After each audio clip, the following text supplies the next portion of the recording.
अस्सलाम वालेकुम। हमारा दुनिया में आने का मकसद, आपने कभी सोचा है हमारे दुनिया में आने का क्या मकसद है? कभी सोचा ही नहीं, क्योंकि हम इस रंगीन दुनिया में खोए हुए हैं।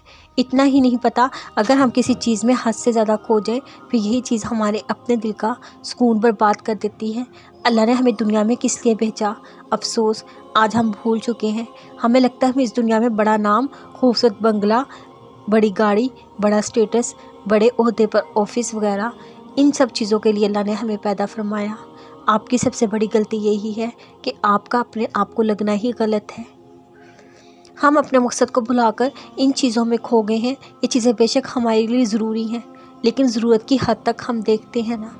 कश्ती जब तक पानी के ऊपर चल रही होती है वो बिल्कुल सही चलती है। जब पानी कश्ती के अंदर आ जाता है फिर पानी के आ जाने से कश्ती डूब जाती है। इसी तरीके से हमारे अंदर भी जब दुनियावी चीज़ों की मोहब्बत हद से ज़्यादा उतर जाए, हमारी ज़िंदगी तलख़ हो जाती है।